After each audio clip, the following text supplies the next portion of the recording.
بسم اللہ الرحمن الرحیم۔ محترم ناظرین و سامعین، السلام علیکم ورحمۃ اللہ وبرکاتہ۔ نماز فجر کے بعد سونا کیسا ہے؟ فجر کے بعد سونے کا انجام۔ نماز دین اسلام کا دوسرا اہم رکن ہے۔ نماز مسلمانوں کا امتیازی نشان ہے اور نماز اہم ترین دینی شعار ہے۔ ایمان کا خلاصہ نماز ہے، یہ حقوق اللہ کی بنیاد ہے۔ نماز حقیقی زندگی اور تمام شریعت کا سرچشمہ ہے۔ نماز زندگی کو پرسکون بناتی ہے اور قیامت کے دن بندے سے سب سے پہلے فرض نمازوں کا حساب ہوگا۔ نماز سے روح کو تسکین، قلب کو طمانینت اور آنکھوں کو ٹھنڈک ملتی ہے۔ حضرت ابو ہریرہ رضی اللہ تعالی عنہ سے روایت ہے کہ نبی کریم صلی اللہ علیہ وسلم نے فرمایا، جب کوئی سوتا ہے تو شیطان اس کے سر پر 3 گرہیں باندھ دیتا ہے۔ ہر گرہ پر یہ دم کرتا ہے کہ بڑی لمبی رات ہے، سو جا۔ اب اگر وہ بیدار ہو جاتا ہے اور اللہ کا نام لیتا ہے تو ایک گرہ کھل جاتی ہے، پھر جب وہ وضو کرتا ہے تو دوسری گرہ کھل جاتی ہے۔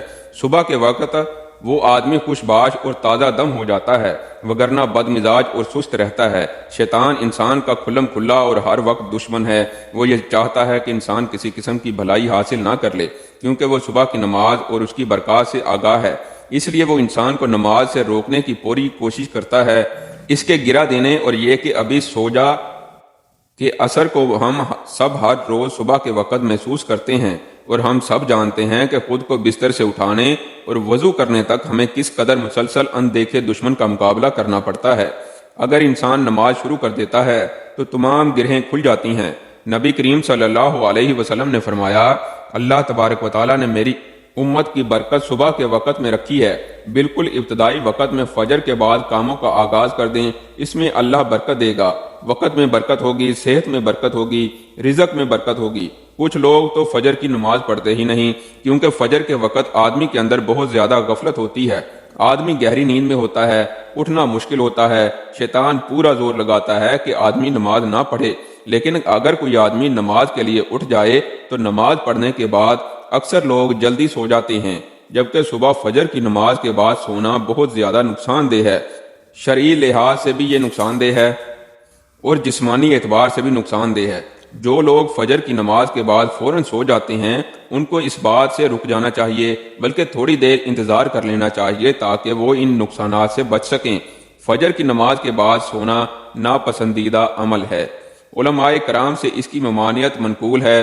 فجر کی نماز کے بعد سونا حرام تو نہیں ہے، لیکن ناپسندیدہ ضرور ہے۔ نارمل حالات میں اگر کبھی بہت تھکاوٹ ہو تو سو جائیں۔ اب صبح فجر کی نماز کے بعد جلدی سونا، اس میں کیا نقصان ہے؟ اس کا جسمانی نقصان تو یہ ہے کہ صبح فجر کے بعد سورج نکلنے تک ایک ایسا وقت ہوتا ہے جس کے اندر ایک خاص قسم کی ہوا ہوتی ہے۔ اس ہوا کے اندر آدمی اگر باہر نکلے، باہر کے ماحول میں تھوڑی ورزش کرے اور آدمی تھوڑا چلے تو وہ انسان کے جسم کے لیے بہت زیادہ فائدہ مند ہوتی ہے۔ جو لوگ صبح سوئے رہتے ہیں وہ اس چیز سے محروم رہتے ہیں۔ اور صبح فجر کی نماز کے بعد فوراً سونے کا ایک اور نقصان یہ ہے کہ جو آدمی فجر کے فوراً بعد سو جاتا ہے اس کا ذہن کمزور ہو جاتا ہے، اس کو کوئی چیز یاد نہیں رہتی، یادداشت کے اندر کمی آ جاتی ہے۔ اگر آپ اس بات کو آزمانا چاہتے ہیں تو آپ کسی ایسے بندے کو دیکھیں کہ جو فجر کے فوراً بعد سو جاتا ہو تو اس کا ذہن کافی کمزور ہوگا، ذہن میں کوئی چیز ٹھہرتی نہیں ہوگی۔ تو اس لیے فجر کی نماز کے فوراً بعد سونا نہیں چاہیے۔ ہاں، اگر آپ سونا چاہتے ہیں تو جب سورج نکل آئے، سورج نکلنے کے بعد اشراق کا وقت ہوتا ہے، اس وقت اگر آپ نفل ادا کرنا چاہتے ہیں تو وہ ادا کر لیں، اور اگر نہیں ادا کرنا چاہتے تو آپ سو جائیں، لیکن اس سے پہلے نہ سوئیں۔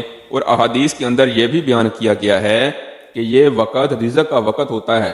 اگر کوئی آدمی اس وقت سو جاتا ہے تو وہ برکت والے رزق سے محروم رہ جاتا ہے۔ جو لوگ صبح فجر کی نماز کے فوراً بعد نہیں سوتے، اللہ تبارک و تعالیٰ نے ان کے رزق میں برکت دی ہوتی ہے۔ اگر ان کے پاس تھوڑا بھی ہو تو اس میں بھی برکت ہوتی ہے، وہ اتنے میں بھی خوش ہوتے ہیں۔ اس کی وجہ یہ ہوتی ہے کہ اللہ تبارک و تعالیٰ ان کو سکون اور چین دے دیتا ہے۔ تو اس لیے اگر آپ نماز فجر کے بعد سونا چاہتے ہیں تو اشراق کے وقت تک صبر کر لیں، اس کے بعد سو جائیں۔ اشراق کا وقت یہ ہے کہ صبح سورج نکل آئے، سورج نکلنے کے 15 یا 20 منٹ بعد تو وہ وقت اشراق کا ہوتا ہے۔ اگر آپ چاہیں تو اس وقت نوافل ادا کریں، 2، 4 یا 6 نوافل۔ اس کے بعد اگر چاہیں تو سو جائیں۔ اگر آپ اپنے جسم کو تندرست رکھنا چاہتے ہیں تو فجر کی نماز کے بعد کبھی بھی نہ سوئیں۔ ہاں، اگر مجبوری ہو تو وہ علیحدہ بات ہے۔ اس امت کے لیے فجر کے بعد برکت رکھی گئی ہے۔ یہ بلا شبہ ایک حقیقت ہے کہ فجر کی نماز کا وقت نیند اور غفلت کا وقت ہوتا ہے، اور یہی غفلت اور نیند عام طور پر نماز فجر میں کوتاہی کا سبب بنتی ہے۔ مگر اللہ تبارک و تعالیٰ کی یہ عجیب رحمت ہے کہ جس عمل میں ذرا سی مشقت ہوتی ہے وہاں اس عمل کا اجر و ثواب بڑھا دیتے ہیں اور اس کے زیادہ اہتمام کرنے کی طرف متوجہ کر دیتے ہیں۔ نماز فجر میں دوسری نمازوں کی بنسبت مشقت زیادہ ہے، اس لیے اس کا ثواب بھی زیادہ ہے اور نماز فجر کی عظمت بھی زیادہ ہے۔ اس عظمت کے سلسلے میں علماء کرام نے لکھا ہے کہ نماز فجر وہ عظیم الشان نماز ہے کہ جو اس دنیا میں سب سے پہلے ادا کی گئی، جس کو حضرت آدم علیہ السلام نے سب سے پہلے اس وقت ادا کیا تھا کہ جب آپ علیہ السلام جنت سے دنیا میں تشریف لائے تھے۔ ابو موسیٰ اشعری رضی اللہ تعالی عنہ سے روایت ہے کہ جس نے صبح کی ٹھنڈی رکعتیں پڑھیں وہ جنت میں داخل ہو گیا۔ حضرت عثمان بن عفان رضی اللہ تعالی عنہ سے منقول ہے کہ نبی کریم صلی اللہ علیہ وسلم نے فرمایا، جس نے عشاء کی نماز با جماعت ادا کی گویا اس نے آدھی رات عبادت میں گزار دی، اور جس نے فجر کی نماز با جماعت ادا کی تو گویا اس نے پوری رات عبادت اور نماز میں گزار دی۔ مسلم شریف۔ ناظرین، کتنا عظیم ثواب اس نماز پر بیان کیا گیا ہے۔ ساری رات جاگ کر عبادت کرنا کوئی آسان کام نہیں ہے۔ اللہ تبارک و تعالیٰ کی شان کریمی دیکھیے کہ جو شخص فجر اور عشاء کی نماز با جماعت پڑھ لے اس کو ساری رات جاگ کر عبادت کرنے کا ثواب حاصل ہو جاتا ہے۔ ایک حدیث میں نبی کریم صلی اللہ علیہ وسلم نے ارشاد فرمایا، اگر لوگوں کو یہ معلوم ہو جائے کہ عشاء کی نماز اور فجر کی نماز میں کیا ثواب ہے تو لوگ اس ثواب کو حاصل کرنے کے لیے مسجدوں میں پہنچ جائیں، چاہے ان کو گھسٹ گھسٹ کر پہنچنا پڑے۔